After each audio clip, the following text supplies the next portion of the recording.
আজকে যে আলেপ্পো মুসলমান বিজয় করেছে, যে হিমস বিজয় করেছে, যে হামা বিজয় করেছে, এক সময় এই আলেপ্পো থেকে হিমস থেকে মুসলমানদেরকে গাড়ি করে করে ঘাড় ধাক্কা দিয়া বের করে দিছে। গতকালকে একজন মুজাহিদ সে কথাই বলতেছে, তোমরা কি জানো না সিরিয়ার বাশার আল আসাদ 3 লক্ষ মুসলমানকে শহীদ করেছে, অগণিত মা বোনকে সে ধর্ষণ করেছে তার সৈন্য দ্বারা। 1 কোটি মুসলমানকে দেশ থেকে তাড়িয়ে দিয়েছে। সিরিয়ার প্রেসিডেন্ট হাফিজ আল আসাদ হলো অত্যাচারী বাদশা, তার ছেলের নাম বাশার আল আসাদ।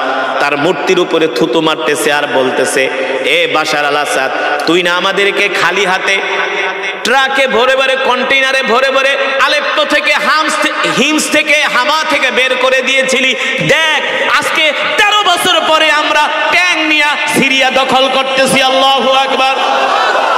আল্লাহর নবী সেই 1450 বছরে 2টা দেশের জন্য দোয়া করেছেন, একটার নাম হলো শাম আর একটা হলো ইয়ামেন। সুবহানাল্লাহ বলেন। আল্লাহর নবী শামের জন্য দোয়া করেছেন। আল্লাহর নবী বলেছেন শামের মধ্যে এমন একটা যুদ্ধ হবে, মুসলমানদের উপর একটা অত্যাচারী বাদশা অত্যাচার করবে, ঠিক তার 13 বছর পরে আবার মুসলমান শাম বিজয় করবে। দেখেন আমার কলিজার টুকরা নবীর কথা আজকে হুবহু মিলে যাচ্ছে। জোরে বলেন আল্লাহু আকবার। ও মুসলমান, আজকে যদি আমরা সারা পৃথিবীতে মুসলমানরা কোরআনের আইন মেনে চলতাম, তাহলে আমাদের দেশে চুরি হতো না, ধর্ষণ হতো না, ডাকাতি হতো না, ঠিক কিনা বলেন? অত্যাচারী বাদশারা আমাদের উপর অত্যাচার করতে সাহস পেত না। তারা দেখতেছে আমরা আল্লাহকে ভয় পাই না, আমরা মানুষকে ভয় পাই। এই কারণে আল্লাহ আমাদের উপর অসন্তুষ্ট হইয়া মানুষ দ্বারা আমাদেরকে আল্লাহ শাসন করতেছে, ঠিক কিনা বলে?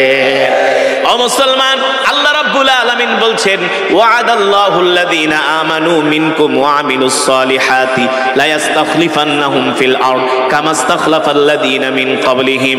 আল্লাহ রাব্বুল আলামিন বলেন, আমি আল্লাহ ওয়াদা করলাম, এ দুনিয়ার মানুষেরা, তোমরা যদি আমার কোরআনের আইনকে প্রতিষ্ঠা করো, আমার কোরআন মেনে চলো, আমার কোরআনের বিধানগুলো যদি তোমরা পুঙ্খানুপুঙ্খানুভাবে মেনে চলো, আমি আল্লাহ পৃথিবীর রাষ্ট্র ক্ষমতা তোমাদের হাতে তুলে দিব। কে বলছেন? আরো জোরে বলেন। আল্লাহ তাআলা বলে, যদি তোমরা আমার হুকুম মানতে, আমি আল্লাহ পৃথিবীর ক্ষমতা তোমাদের হাতে দিয়ে দিতাম। আল্লাহু আকবার। আমরা যদি ইমানদার হয়ে যাই, মুসলমান হয়ে যাই, কাফের মুশরিকদের সাথে যুদ্ধ করা লাগবে না, ওরা আমাদেরকে দেখলেই ভয় পাবে। আফগানিস্তান যেদিন তালেবানরা বিজয় করে, আমেরিকা বলেছিল কাবুল বিজয় করতে তালেবানদের সময় লাগবে 6 মাস। কয় মাস? বিনা যুদ্ধে তালেবানরা আফগানিস্তান দখল করেছে মাত্র 6 দিনে। সিরিয়ার অবস্থা একই, একটা শহরও আসাদের বাহিনী মুজাহিদদের উপরে আক্রমণ করার সাহস পায় নাই। বিনা রক্তপাতে তারা সিরিয়া দখল করতেছে একের পর এক। আল্লাহু আকবার।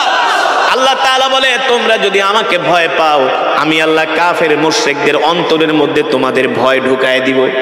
তোমাদেরকে দেখতে মানুষ মনে হবে, কিন্তু মনে হবে বাঘের বাচ্চা আইতেছে, সিংহের বাচ্চা আসতেছে, ঠিক কিনা বলেন? ভয় ঢুকায় দেওয়ার মালিক কে? আরো জোরে বলেন কে? ও মুসলমান, আজকে যেই মসজিদুল আকসা নিয়ে যুদ্ধ হচ্ছে, ফিলিস্তিন নিয়ে যুদ্ধ হচ্ছে, আমাদের মসজিদুল আকসা হলো প্রথম কিবলা, ঠিক কিনা বলেন? ওই প্রথম কিবলা ইহুদিরা দখল করে রেখেছে। এই মসজিদুল আকসা আমিরুল মুমিনিন খলিফাতুল মুসলিমিন এই মসজিদুল আকসাকে বিজয় করার জন্য 10,000 সৈন্য প্রেরণ করেছিলেন। কয় হাজার? মদিনা থেকে খালিদ ইবনুল ওয়ালিদের নেতৃত্বে 10,000 সৈন্য প্রেরণ করেছিলেন। 10,000। আল্লাহু আকবার। খালিদ ইবনুল ওয়ালিদের নেতৃত্বে জেরুজালেমে 10,000 সৈন্য পাঠিয়েছিলেন হযরত ওমর এই মসজিদুল আকসাকে বিজয় করার জন্য। খালিদ ইবনুল ওয়ালিদ, আজকে দেখেন যেই মদিনার মানুষগুলো মসজিদুল আকসা বিজয় করছে, আজকে ওই মদিনার প্রেসিডেন্ট মোহাম্মদ বিন সালমান, এই মোহাম্মদ বিন সালমান মুজাহিদদেরকে সমর্থন না দিয়া সে বাশার আল আসাদকে সমর্থন দিছে। মানে কুত্তায় কুত্তাকে চিনে, ঠিক কিনা বলে? বাশার আল আসাদ হলো পৃথিবীর অত্যাচারী বাদশা, আর সৌদি আরবের যিনি বর্তমান বাদশা মোহাম্মদ বিন সালমান, এটা হলো আরেকটা শয়তান। আর আমিরাতের যিনি প্রেসিডেন্ট জায়েদ আল নাহিয়ান, এটা তো হলো হারামজাদার বাচ্চা।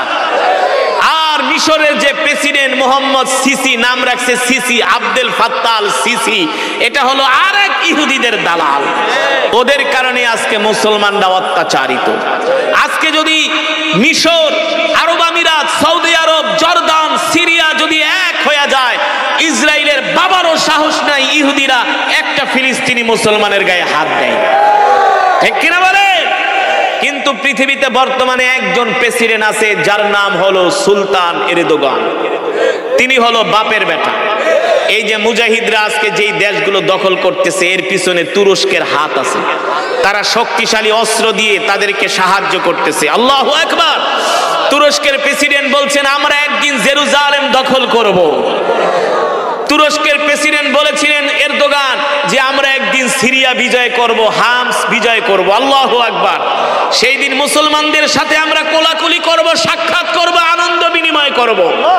ও মুসলমান, সারা পৃথিবীতে আজকে দিকে দিকে শুধু জিহাদের ঢঙ্কা বেজে যাচ্ছে, ঠিক কিনা বলেন? যেটা বলছিলাম, আমরা যদি ইমানদার হতাম তাহলে আমাদের যুদ্ধ করাও লাগতো না, কাফেররা আমাদের দেখলে এমনি ভয় পাইত।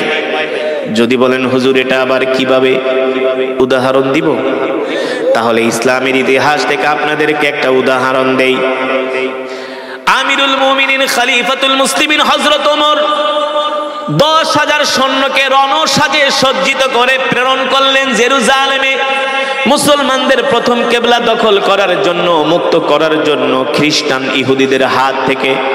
যেই মসজিদের কথা আল্লাহ তাআলা কোরআনুল কারীমের মধ্যে বলেছেন, সুবহানাল্লাযী আসরা বিআবদিহি লাইলাম মিনাল মাসজিদিল হারাম, লাইলাম মিনাল মাসজিদিল হারাম ইলাল মাসজিদিল আকসা আল্লাযী বারাকনা হাওলাহু الذي باركنا حوله لنريه من آياتنا إنه هو السميع البصير الله أكبر হযরত ওমর 10,000 সৈন্য সহ খালিদ ইবনুল ওয়ালিদের নেতৃত্বে তাদেরকে জেরুজালেমে পাঠালেন মুসলমানদের প্রথম কিবলা মসজিদুল আকসাকে মুক্ত করার জন্য। ও মুসলমান, একটা কথা ভালো করে চিন্তা করেন, পৃথিবীর কোনো দেশেই কিন্তু মুসলমান শান্তিতে নাই। আছে?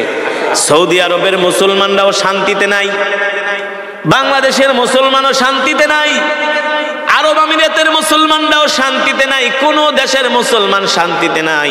প্রত্যেকটা দেশের মুসলমানরাই অত্যাচারী, বাদশার দ্বারা অত্যাচারিত। আরে মুসলমান শান্তিতে থাকবে কিভাবে?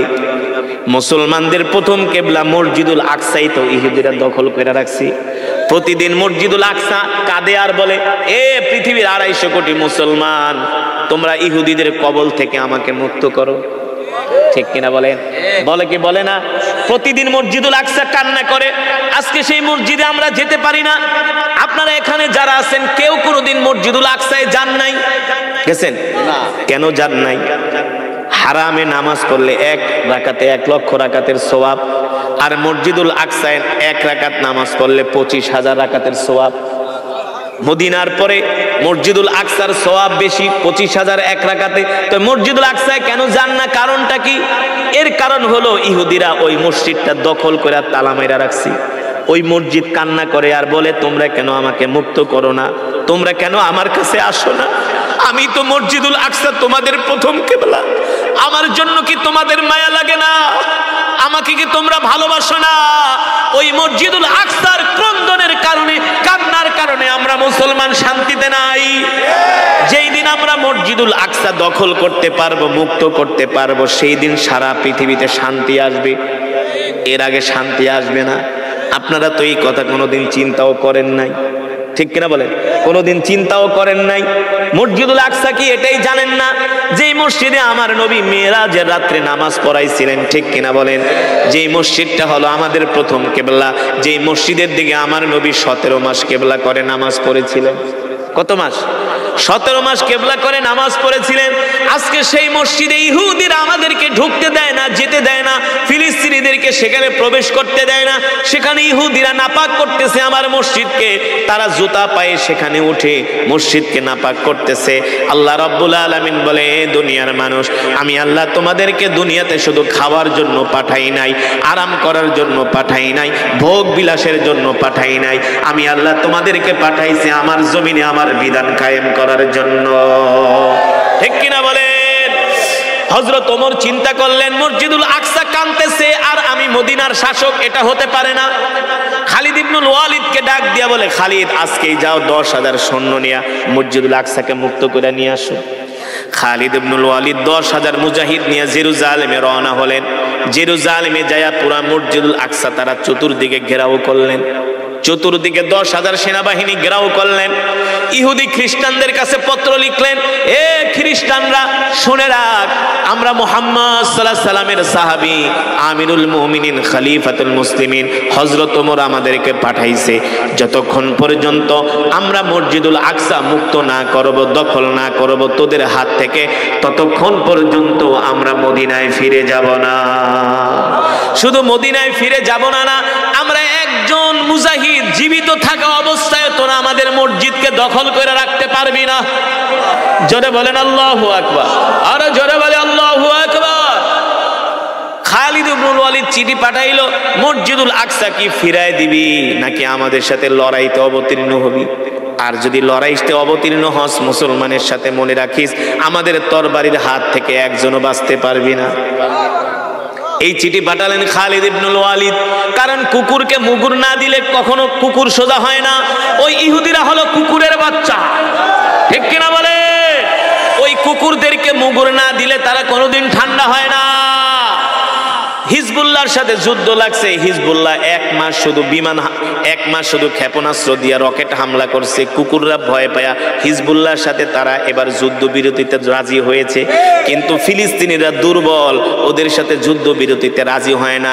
এখনো গাজায় তারা প্রতিনিয়ত বিমান হামলা করে মুসলমানদেরকে মারতেছে। এই কারণে আল্লাহ রাব্বুল আলামিন বলে, ইন্নাল্লাহা আশতারা মিনাল মুমিনিনা আনফুসাহুম ওয়া আমওয়ালাহুম বিআন্না লাহুমুল জান্নাহ ইউকাতিলুনা ফি সাবিলিল্লাহি ফায়াকতুলুনা ওয়া ইউকতালুন। আল্লাহ রাব্বুল আলামিন বলেন, নবী, দুনিয়ার মানুষদেরকে বলে দেন, আমি আল্লাহ মুমিনের জান মালকে আমি আল্লাহ জান্নাতের বিনিময়ে ক্রয় করে নিয়েছি। আর মুমিন যুদ্ধের ময়দানে যায়, কাফেরদেরকে হত্যা করে। কি করে? কাফেরদেরকে ধরে ধরে হত্যা করে। ইউকাতিলুনা ফি সাবিলিল্লাহি ফায়াকতুলুনা ওয়া ইউকতালুন। শুধু কাফেরদেরকে হত্যা করে না, এক সময় নিজেও শহীদ হয়, ঠিক কিনা? আল্লাহ বলছে, তোমরা যুদ্ধের ময়দানে যাও, কাফেরদেরকে মারো, আবার তোমরা নিজেরাও মরো। সাহাবীরা শহীদ হয়েছেন কি হয়েছেন না? কাফেরদেরকে মেরেছে, তারা নিজেরাও শহীদ হয়েছে, ঠিক কিনা বলেন? খালিদ ইবনুল ওয়ালিদ বলে, এ কাফেরের বাচ্চারা, এ খ্রিস্টানের বাচ্চারা, শুনে রাখ, আমরা আসছি মসজিদুল আকসাকে মুক্ত করার জন্য। হয় মসজিদুল আকসা মুক্ত করব, নাইলে আমরা মসজিদের জন্য শহীদ হয়ে যাব। এই পত্র পায়া খ্রিস্টান বাদশারা গোয়েন্দা পাঠাইলো, যায় দেখতো আসলে মুসলমানরা কি সৈন্য নিয়ে আসছে কিনা, আমাদের জেরুজালেম অবরোধ করছে কিনা। গোয়েন্দা পাঠায় দেখে পুরা জেরুজালেমের চতুর্পাশ মুসলমানরা ঘেরাও করে আছে। গোয়েন্দারা যায় রিপোর্ট দিল, শোনো, মুসলমানদের সেনাপতি খালিদ ইবনুল ওয়ালিদ নেতৃত্বে 10,000 সেনাবাহিনী মদিনা থেকে আসছে। শুধু হুকুম দিতে দেরি, তোমাদেরকে ধুলার সাথে মিশাই দিতে দেরি নেই। জোরে বলেন সুবহানাল্লাহ। খ্রিস্টানরা ভয় পেয়ে গেল, ইহুদিরা ভয় পেয়ে গেল। তাহলে তো মুসলমানের সাথে যুদ্ধ করা যাবে না, মুসলমানের হাত থেকে তারা রক্ষা পাবে না, ঠিক কিনা বলেন? কি করবে? তারা খালিদ ইবনুল ওয়ালিদের কাছে আসলো, আয়েশা বলল, শোনো, আমরা তোমাদের সাথে কোনো যুদ্ধে যাব না, বিনা যুদ্ধে তোমাদের হাতে আমরা মসজিদুল আকসার চাবি বুঝাইয়া দিব। শেরের উপর শোয়া শের দিলে এমনি ভয় পায়, ঠিক কিনা বলেন? এই যে বাংলাদেশে যে বিপ্লব সাধন হয়েছে, এমনি হয় নাই। রক্ত ছাড়া কোনোদিন পৃথিবীর জমিনে কিছু আদায় করা যায় না। ঠিক কিনা বলেন? ইসলাম হলো এমন একটা বৃক্ষ, যেই বৃক্ষের গোড়ায় পানি ঢাললে এই বৃক্ষটা পচে যায়, মরে যায়, আর যদি রক্ত ঢালে তাহলে এই বৃক্ষটা তাজা হয়। ঠিক কিনা বলেন? ও মুসলমান, এবার খ্রিস্টানরা এমন ভাবে ভয় পেয়ে গেল, তারা বলল আমরা তোমাদের সাথে লড়াই করতে রাজি না, বিনা লড়াইয়ে বিনা বাধায় আমরা তোমাদেরকে মসজিদ ফিরায় দিব, মসজিদুল আকসার চাবি বুঝায় দিব, তবে শর্ত হলো তোমাদের যিনি আমিরুল মুমিনিন আছে তাকে জেরুজালেমে আসতে হবে। শর্ত হলো, জোরে বলুন, তোমাদের যিনি আমিরুল মুমিনিন আছে ওমরকে আসতে বলো জেরুজালেমে, তার কাছে আমরা মসজিদুল আকসার চাবি হস্তান্তর করব। আমরা যুদ্ধ করব না, প্রমিস করলাম, ওয়াদা করলাম, বিনা যুদ্ধে বিনা রক্তপাতে আমরা তোমাদের হাতে তোমাদের মসজিদ তুলে দিব। ভয় পাইছে কি পাইছে না? যুদ্ধ করা লাগছে? যুদ্ধ করা লাগে নাই। এবার খালিদ ইবনুল ওয়ালিদ রাদিয়াল্লাহু তাআলা আনহু হযরত ওমরের কাছে পত্র লিখলেন, আমিরুল মুমিনিন আপনি মদিনা থেকে জেরুজালেমে আসেন। ইহুদি খ্রিস্টানরা তারা আমাদের সাথে যুদ্ধ করবে না, বিনা যুদ্ধে আপনার হাতে মসজিদুল আকসাকে তারা মালিকানা বুঝিয়ে দিবে, চাবি বুঝিয়ে দিবে। ওমর এই পত্র পেলেন। হযরত ওমর পত্র পেয়ে তার গোলামকে বললেন, গোলাম তাড়াতাড়ি একটা উট রেডি করো, আমি এখনই জেরুজালেমের উদ্দেশ্যে রওনা হব। সুবহানাল্লাহ বলেন। কিছু সাহাবী ডাক দিয়া বলেন, আমিরুল মুমিনিন ইহুদি খ্রিস্টানরা হলো চক্রান্ত করার জাতি, ওরা ফাঁদে ফেলে আপনাকে মরুভূমির মধ্যে নিয়ে হত্যা করতে পারে, সুতরাং আপনি মদিনা থেকে কিছু ফোর্স নিয়ে যান, আপনাকে নিরাপত্তা দেওয়ার জন্য কিছু মুজাহিদ, কিছু সৈন্য নিয়ে যান। হযরত ওমর কি বললেন? হাসবুনাল্লাহু ওয়া নি'মাল ওয়াকিল, নি'মাল মাওলা ওয়া নি'মান নাসির। আল্লাহু আকবার। আমার কোনো সৈন্যের দরকার নাই, আমার কোনো নিরাপত্তার দরকার নাই, আমার উত্তম নিরাপত্তাকারী আল্লাহ তাআলা বলে, যে আমার উপর ভরসা করে আমি আল্লাহ তার জন্য যথেষ্ট হয়ে যাই। হযরত ওমর বলে, আমার কোনো নিরাপত্তার দরকার নাই, আমার নিরাপত্তা দিবে আসমানের মালিক, আমার নিরাপত্তা দিবে জমিনের মালিক, কোন সৈন্য সামন্ত আমার সাথে নেওয়ার দরকার নাই, আমি একাই জেরুজালেমে যাব। হযরত ওমর রেডি হয়ে গেলেন, তার গোলামকে বললেন, গোলাম উট রেডি কর। গোলাম উট রেডি করলেন। হযরত ওমর উটের পিঠে বসলেন। কথাগুলো ভালো করে খেয়াল করবেন মুসলমান বাদশাদের মাঝে ইনসাফ থাকলে কি হয়, মুসলমান বাদশাদের মাঝে আদল থাকলে কি হয়, মুসলমান বাদশাদের মাঝে আল্লাহর ভয় থাকলে কি হয়। হযরত ওমর উটের পিঠে বসলেন, তার গোলাম উটের লাগাম টানতেছে। সকাল থেকে উটের লাগাম টানতে টানতে যখন দুপুর বেলা হয়ে যায়, সূর্যের আলো বেড়ে যায়, উপর থেকে সূর্য যখন আলো বেড়ে যায় তখন মানুষের গরম লাগে কি লাগে না?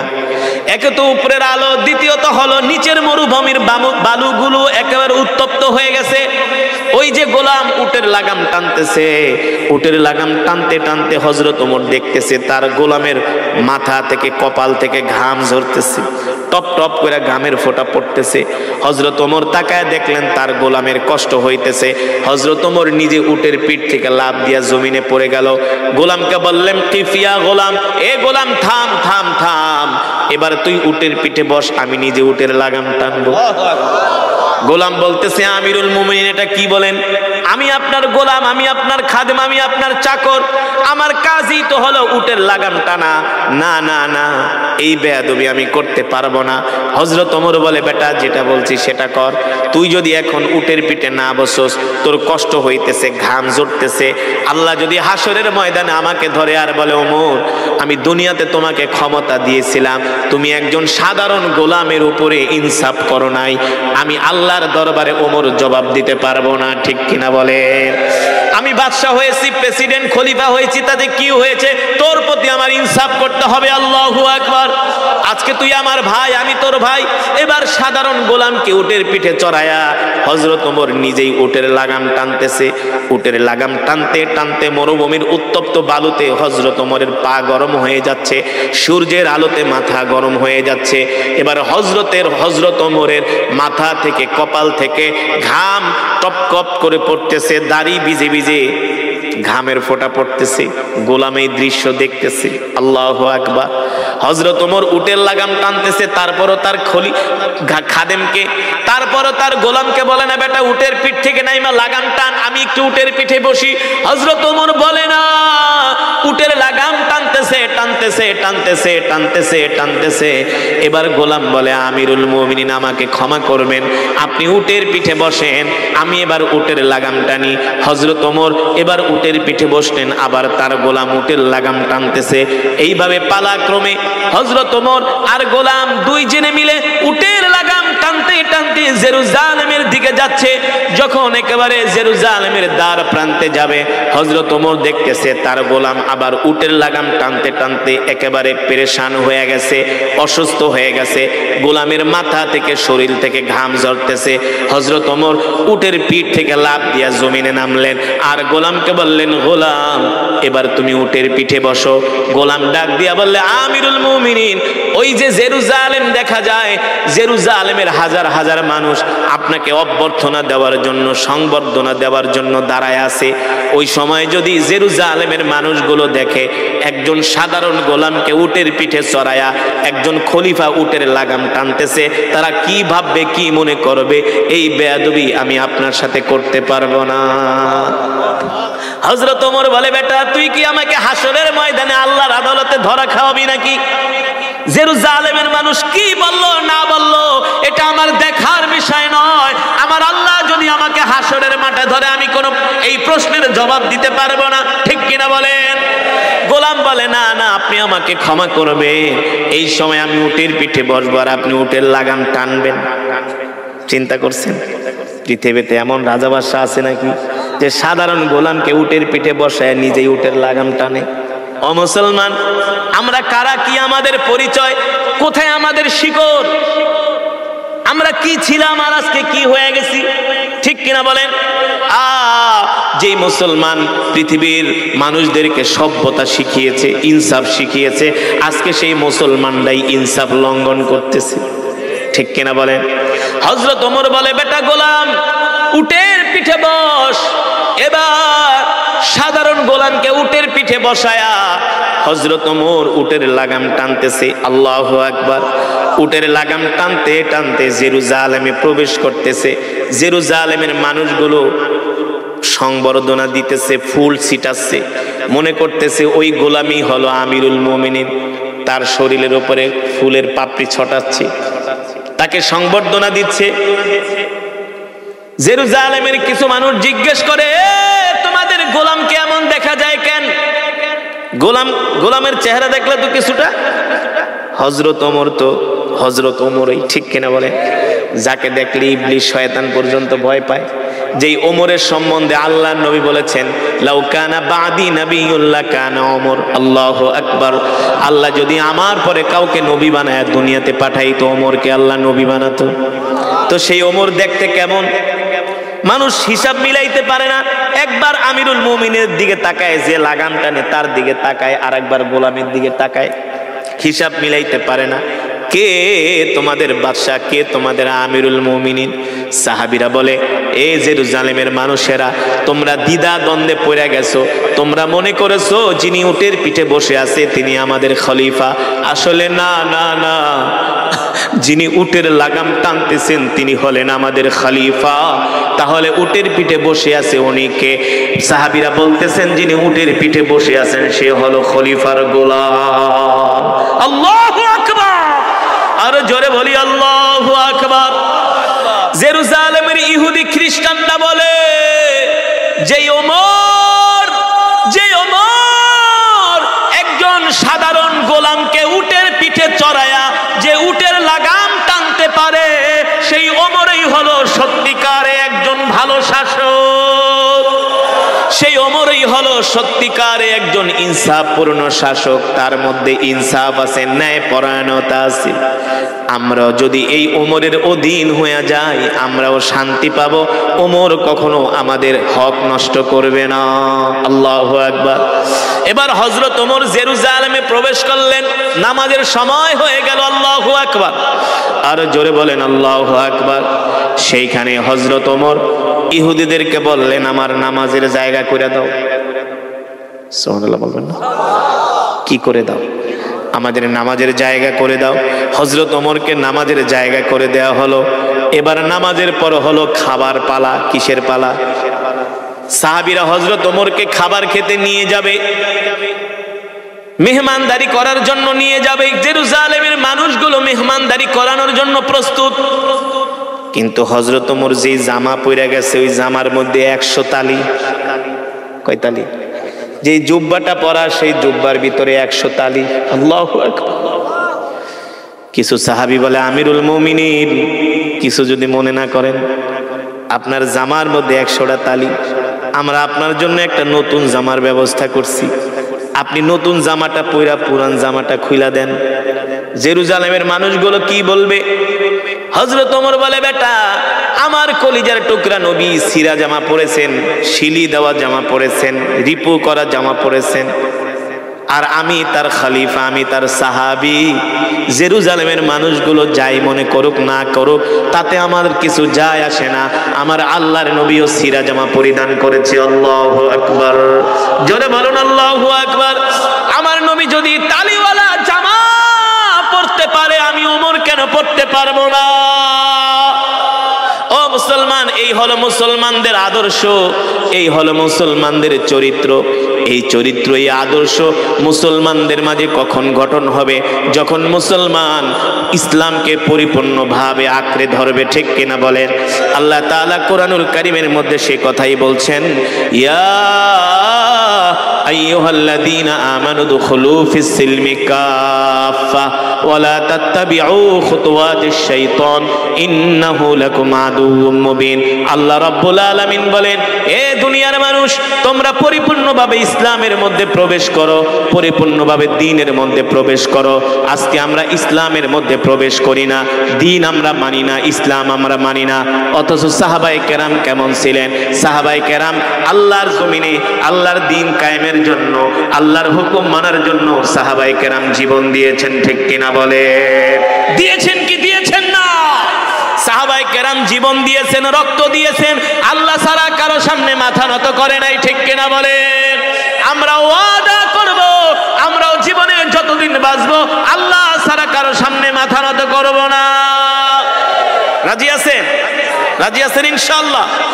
মুসলমান, আমাদেরকে শুধু কোরআনের মাহফিলে বসলেই হবে না, আর কিছুদিন পরে যুদ্ধেও যেতে হতে পারে।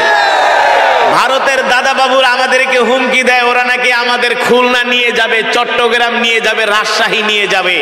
আমরা বলি, দাদা বাবুরা শুধু সীমান্তের এই পারে আয়, ধুতি পরার সময় পাবি না। ওই ধুতি গলার সাথে পেঁচায়া গাছে ঝুলায়া তারপরে গুলি করা হবে। ঠিক কিনা বলে? এই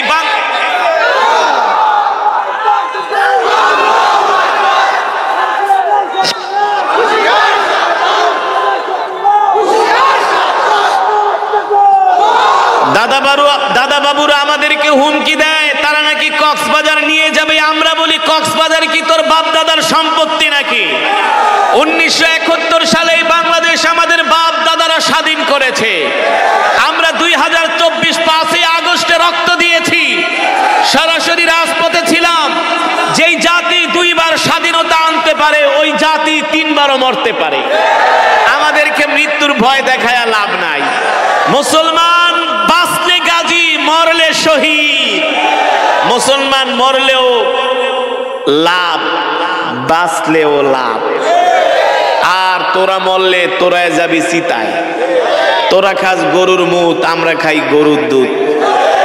ঠিক কিনা বলেন? এত জলে কেন বাংলাদেশের নিয়ে? বাংলাদেশ কি তোদের বাপ দাদার সম্পত্তি নাকি? এটা আমাদের দেশ। এই দেশ মুসলমানের দেশ, এই দেশ হিন্দুদের দেশ, এই দেশ খ্রিস্টানদের দেশ, এই দেশ বৌদ্ধদের দেশ। আমরা সব ধর্ম মিলে এই দেশে শতকের পর শতক, বছরের পর বছর, শত বছর ধরে আমরা এখানে বসবাস করতেছি। এখানে কোনো অশান্তি হয় না। আর ইসকন সন্ত্রাসীদেরকে দিয়া তারা বাংলাদেশে একটা দাঙ্গা লাগাতে চায়, সেটাও পারবি না। ঠিক কিনা বলেন? আমরা এই দেশে হিন্দু মুসলমান সবাই এক আছি।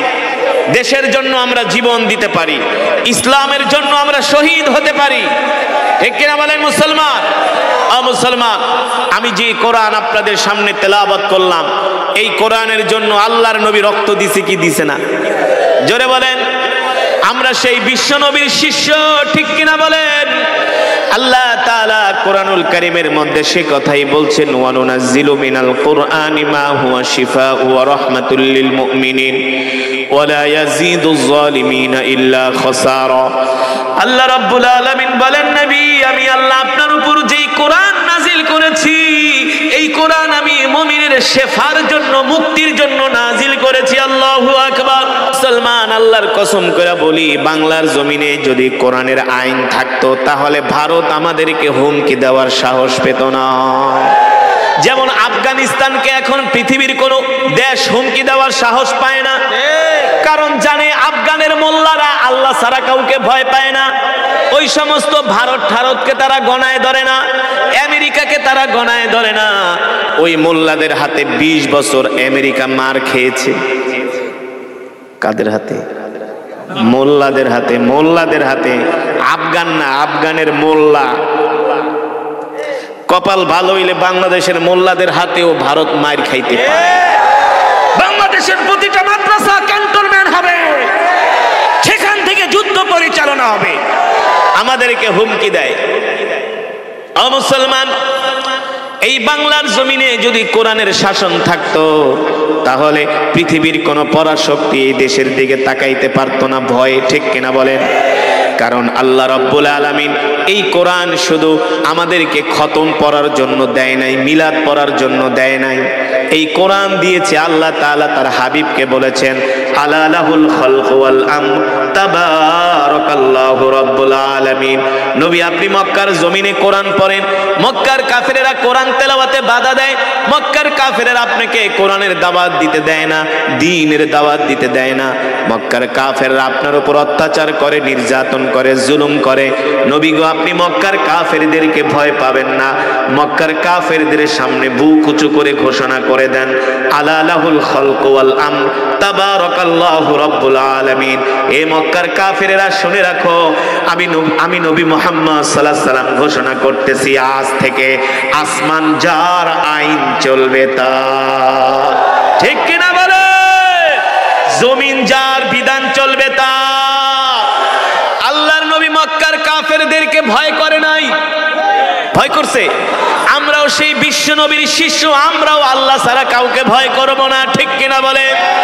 ও মুসলমান, যদি আমরা আল্লাহর কোরআনের আইন বাংলার জমিনে চালু করতে পারতাম, বিশ্বাস করেন শুধু মক্কার কাফেররা যেমন আল্লাহর নবীকে ভয় পেয়েছে, সাহাবীদেরকে ভয় পেয়েছে, মুসলমানদেরকে মক্কার কাফেরদের মতো আমাদেরকেও ভয় পেত, ঠিক কিনা বলে?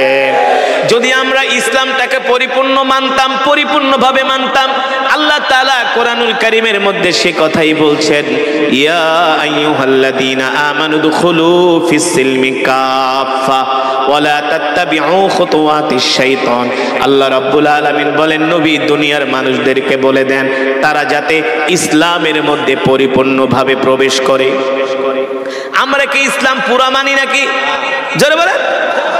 আজকে যদি জিজ্ঞেস করে এই মাহফিলের মধ্যে কয়জন মানুষ 5 ওয়াক্ত নামাজ পড়ছেন? কথা বলেন। যদি জিজ্ঞেস করি কয়জন মানুষ 5 ওয়াক্ত নামাজ পড়ছেন, কয়জন মানুষ কোরআন তেলাওয়াত জানেন, সহি করে কয়জন মানুষ কোরআন তেলাওয়াত করতে পারেন, কয়জন মানুষ ঠিকমতো যাকাত দেন? কথা বলেন। যাকাত তো গ্রামের মানুষ দেয়ই না, রাগ করতেছেন। যাকাত দেয় না, ঠিক মতো কোরবানিও করে না। আছে কি আছে না? কোরবানি ওয়াজিব হয়ে গেছে, মাত্র 70,000 টাকা যদি আপনার ডিপোজিট থাকে আপনার উপর কোরবানি ওয়াজিব। কোরবানিও করে না, যাকাতও দেয় না, নামাজও পড়ে না। আল্লাহর হুকুম তো দূরের কথা, আল্লাহর বিধান তো দূরের কথা, আল্লাহর কোরআনের আইন তো প্রতিষ্ঠা করার জন্য চেষ্টা করা তো দূরের কথা। তাহলে বলেন ইসলাম কি আমাদের মধ্যে আছে? বিশ্বাস করেন যদি ইসলাম আমাদের মধ্যে থাকতো, মক্কার কাফেররা যেমন করে সাহাবীদেরকে ভয় পেত, বর্তমানে পৃথিবীর ইহুদি খ্রিস্টানরাও আমাদেরকে ভয় পাইতো, ঠিক কিনা বলে? তারা বুঝতো, জানতো মুসলমানরা এক আল্লাহ ছাড়া কারো সামনে মাথা নত করে না, কিন্তু বর্তমানে ক্ষমতার জন্য মুসলমান আল্লাহ ছাড়া কাফের মুশরিকদের সামনে মাথা নত করে, ঠিক কিনা বলে? মুসলমান, আর একটা খুশির সংবাদ দেই আজকে আপনাদেরকে এই মাহফিল থেকে। আলহামদুলিল্লাহ বলেন। খুশির সংবাদ শোনার আগে আলহামদুলিল্লাহ বলতে হয় কি হয় না? আর একবার বলেন আলহামদুলিল্লাহ। এমন একটা খুশির সংবাদ দিতেছি গো মুসলমান, আগামীর দিন হবে মুসলমানদের দিন, আগামীর বিশ্ব হবে মুসলমানদের বিশ্ব। এই পৃথিবীর জমিনে একটা মাত্র খেলাফতি রাষ্ট্র আছে, সেটা হলো আফগানিস্তান, এটা হলো এশিয়ায়, ভারতবর্ষে। আলহামদুলিল্লাহ আর একটা আরবের বুকে খেলাফতি রাষ্ট্র প্রতিষ্ঠা হতে যাচ্ছে। আরবের মুজাহিদরা, সিরিয়ার মুজাহিদরা দামেস্ক দখল করার কাছাকাছি চলে গেছে। হয়তোবা আজকে রাত্রের মধ্যে তারা পুরা সিরিয়া বিজয় করবে। তারা বলেছে আমরা যদি সিরিয়া বিজয় করতে পারি, আমরা সিরিয়াতে খেলাফত প্রতিষ্ঠা করব। আল্লাহু আকবার। তার মানে কোরআনের আইন দিকে দিকে শুরু হয়ে গেছে। এই কারণেই তো ভারতের দাদা বাবুদের শরীরে আগুন জ্বলতেছে, ঠিক কিনা বলে? না জানি বাংলাদেশের আলেমরা আবার কোন ঘটনা ঘটায় দেয়, ঠিক কিনা বলে? মুসলমান, বিশ্বাস করেন, আমরা যদি আল্লাহর কোরআন মানতাম, আমাদের মধ্যে ইনসাফ চলে আসতো। আমরা মানুষের উপর অত্যাচার করতাম না, জুলুম করতাম না, মানুষের হক নষ্ট করতাম না, ঠিক কিনা বলেন? বিগত যারা ক্ষমতায় ছিলেন তারা মানুষের উপর কত অত্যাচার করেছেন। আমরা ইনায়া বিনায়া তাদেরকে কতবার বোঝানোর চেষ্টা করছি যে ফেরাউনও কিন্তু 450 বছরের বেশি ক্ষমতায় থাকতে পারে নাই। সুতরাং আপনারাও বাড়াবাড়ি করেন না। আমরা বুঝিয়েছি কি বুঝিয়েছি না? আমরা বুঝানোর কারণে তারা আমাদেরকে জেলের মধ্যে ঢুকাইছে, ঠিক কিনা বলেন? ওরা মনে করে ক্ষমতার মালিক ওরা। আল্লাহ তাআলা বলে না না না, কুলিল্লাহুম্মা মালিকাল মুলকি তুতিল মুলকা মান তাশা ওয়া তানজিউল মুলকা মিম্মান তাশা ওয়া তুইজ্জু মান তাশা ওয়া তুযিল্লু মান তাশা বিয়াদিকাল খায়র ইন্নাকা আলা কুল্লি শাইইন কাদির। আল্লাহ তাআলা বলে ক্ষমতার মালিক হলাম আমি আল্লাহ। আল্লাহ যাকে চান তাকে ক্ষমতা দান করেন, কথা বলেন। আল্লাহ যাকে চান তাকে ক্ষমতায় বসান, আবার যাকে চান তাকে জুতার মালা দিয়া ঘুরান, ঠিক কিনা বলেন? যে সিরিয়ার মুজাহিদদের কথা বললাম, বাশার আল আসাদ তিনি সিরিয়ার 3 লক্ষ সুন্নি মুসলমানকে হত্যা করছে। 3 লক্ষ। আমাদের অগণিত মা বোনদেরকে তারা ধর্ষণ করছে। আমি গত 3 বছর আগে মালয়েশিয়া গিয়েছি প্রোগ্রামে। একজন সুরিয়ান মুসলমান, একজন সুরিয়ান মেয়ে, বয়স তার 14-15, তিনি আইসা আমাকে সালাম দিছে, আসসালামু আলাইকুম ওয়া রাহমাতুল্লাহ। আমি জিজ্ঞেস করলাম where your from? Say English জানে না। আমি আরবিতে জিজ্ঞেস করলাম আইনাল বিলাদ? বলে আনা সুরিয়া। তুমি সুরিয়ার মানুষ, মালয়েশিয়ায় কি করো? বলে তোমরা কি জানো না সিরিয়ার বাশার আল আসাদ 3 লক্ষ মুসলমানকে শহীদ করেছে, অগণিত মা বোনকে সে ধর্ষণ করেছে তার সৈন্য দ্বারা। আমার 1 কোটি মুসলমানকে দেশ থেকে তাড়িয়ে দিয়েছে। আজকে যে আলেপ্পো মুসলমান বিজয় করেছে, যে হিমস বিজয় করেছে, যে হামা বিজয় করেছে, এক সময় এই আলেপ্পো থেকে, হিমস থেকে মুসলমানদেরকে গাড়ি করে করে ঘাড় ধাক্কা দিয়া বের করে দিছে।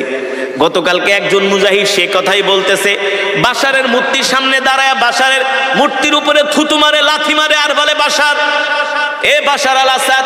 আবার আমার কথা মনে করেন না, সিরিয়ার প্রেসিডেন্ট হাফিজ আল আসাদ হলো অত্যাচারী বাদশা, তার ছেলের নাম বাশার আল আসাদ।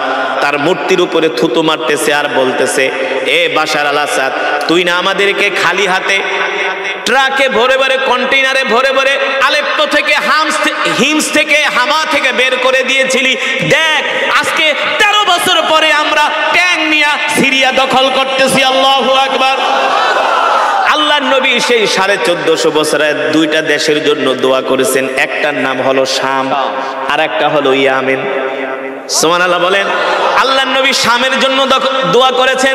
আল্লাহর নবী বলেছেন শামের মধ্যে এমন একটা যুদ্ধ হবে, মুসলমানদের উপর একটা অত্যাচারী বাদশা অত্যাচার করবে, ঠিক তার 13 বছর পরে আবার মুসলমান শাম বিজয় করবে। আমরা ন্যায়ের পথে থাকবো, কোরআনের পথে থাকবো। তা'মুরুনা বিল মা'রুফ ওয়া তানহাউনা আনিল মুনকার। আমরা মানুষদেরকে সৎ কাজের আদেশ দিব। আজকে সৎ কাজের আদেশ দিতেও মানুষ ভয় পায়, ঠিক না?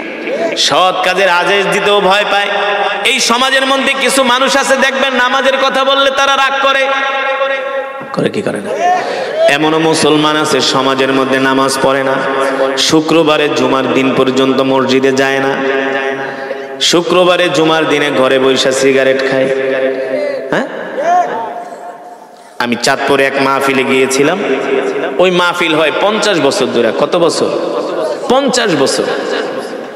প্রতি মাহফিলে তারা 10টা করে গরু জবাই করে আর মানুষদেরকে খিচুড়ি খাওয়ায়, তোবারক খাওয়ায়। তো মাহফিল কমিটি আমাকে ডাক দিয়ে ওকে, হুজুর আজকে এমন কেরাত পড়বেন, এমন টান দিবেন, একেবারে মাইকের তারমার সিরা ফেলাইবেন। আমি এটা আবার কেমন করে? হুজুর এমন কেরাত পড়বেন যাতে করে মানুষ একেবারে কম্বলের নিচের থেকে উঠা চলে আসে। আচ্ছা, কোন মানুষকে কম্বলের নিচের থেকে উঠায় আনে, এটা কি আমার দায়িত্ব? জোরে বলেন। এমন তেলাওয়াতে টান দিবেন যাতে মানুষ খাতা বালিশ লয়ে আয় পড়ে। আমি বলি মাশাআল্লাহ, তো ভালোই ওয়াজ করেন। ওয়াজ কয় বছর? হুজুর বেশি না, এটা 51 বছর। কত বছর? 51তম ওয়াজ মাহফিল। আপনাদের এই বাগেরহাটে আছে কিনা? হ্যাঁ, সেই পূর্বপুরুষ থেকে ওয়াজ হয়ে আসছে। বলে হুজুর আমরা 10টা গরু জবাই করে মানুষকে তোবারক খাওয়াই। আমি কি মাশাআল্লাহ। মাহফিল কমিটিকে বললাম, আপনাদের এলাকার মানুষ তো খুব ধার্মিক। হুজুর ওয়াজের স্টাইল দেখে বোঝেন না, খুব ধার্মিক, খুব ওয়াজ শোনে। হুজুর জন্মের ওয়াজ করবেন, দেখবেন খুব শুনবে। আমি বলি মাশাআল্লাহ। ইমাম সাহেব, এই আপনাদের এই মসজিদের মতো এমন মসজিদ, আমি বলি গ্রামের ভিতরে তো ভালো মসজিদ করছেন, আপনাদেরটাও সুন্দর, এসি টেসি লাগাইছে। হুজুর বোঝেন না, এলাকার মানুষ ধার্মিক না হইলে কি গ্রামের মসজিদে এসি লাগে নাকি? এখন তো কিছু সমাজে মানুষ আছে যারা গরম পড়লে নামাজ পড়ে না, আবার বেশি শীত পড়লে নামাজ পড়ে না। আছে কি? আছে না? দেখবেন ওদেরকে ঝড় বৃষ্টি হইলে মসজিদে পাওয়া যায় না, একটু ঝড় তুফান হইলে ওরা মসজিদে আসে না। ওরা হইলো মন চাহে জিন্দিগি। এই কারণে আল্লাহ বলছেন উদখুলু, প্রবেশ করো, ফিসসিলমি কাফা, পরিপূর্ণভাবে। তোমরা শয়তানের অনুসরণ করো না, শয়তান তোমাদেরকে সব সময় ধ্বংসের পথে নিয়ে যায়। ঠিক কিনা বলে? ইমাম সাহেবকে ডাক দিলেন, ইমাম সাহেব ভালোই তো আপনার মুসল্লিরা। হুজুর আমার মুসল্লিরা সেই ধার্মিক। আমাকে মাশাআল্লাহ। তো জুমার নামাজে কেমন মুসল্লি হয়? হুজুর এটা কথা কইলেন, জুমার নামাজে ওযু খানায়ও জায়গা দেওয়া যায় না, এত মুসল্লি। আপনাদের এই মসজিদের কি খবর? জুমার নামাজে ভইরা যায় না?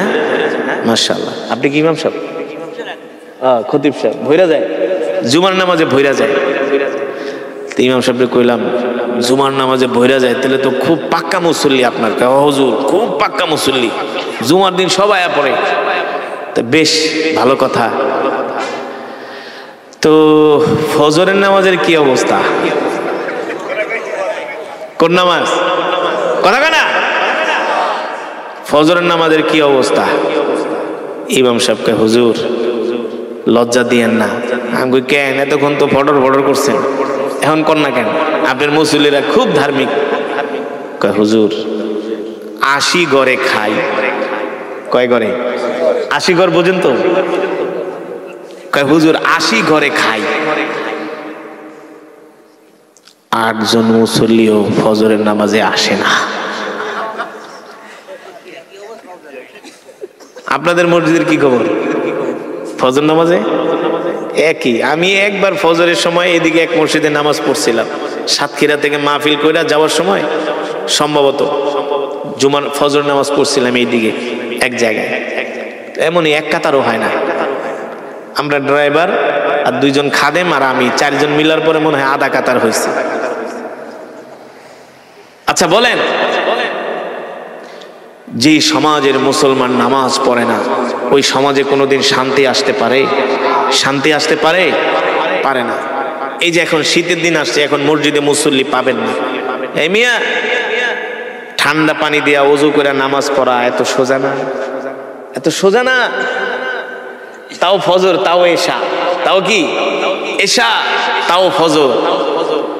যারা এই শীতের দিনে ঠান্ডা পানি দিয়া ফজরের নামাজ পড়ে ওযু কইরা, তারা আল্লাহর ওলি, তারা আল্লাহর ওলি। ঠিক কিনা বলেন? কোনো সন্দেহ নাই, তারা আল্লাহর ওলি। আল্লাহর ওলি ছাড়া এই শীতের দিনে ফজরের নামাজ পড়া সম্ভব? আপনারা কি আল্লাহর ওলি হইতে চান? হইতে চান? কে কে হতে চান আল্লাহকে হাত উঠায় দেখেন, হাত সোজা করেন, সোজা করেন, বলেন আল্লাহ, আরো জোরে বলুন আল্লাহ। ওয়াদা করলাম আর কোনদিন নামাজ ছেড়ে দিব না, নামাজ ছেড়ে দিব না, নামাজ ছেড়ে দিব না। আল্লাহ আমাদের কবুল করে নেন। পড়বেন তো মাশাআল্লাহ? শুধু একা একা নিজে পড়বেন, ঘরওয়ালিদেরকে পড়তে বলবেন, আপনার সন্তানদেরকে কড়াভাবে নির্দেশ দিবেন, কঠিনভাবে, যদি নামাজ না পড়ো আমার ঘরের পাতিলায় তোমার ভাত নাই। কন্যাদেরকে নির্দেশ দিবেন, ঠিক কিনা বলেন? নামাজ শুধু একার জন্য নয়, সকলেই নামাজ পড়বে, ঠিক কিনা বলেন? এই সমাজের মানুষগুলো যখন নামাজ পড়বে 5 ওয়াক্ত, তখন আল্লাহ তাআলার পক্ষ থেকে রহমত নাজিল হবে।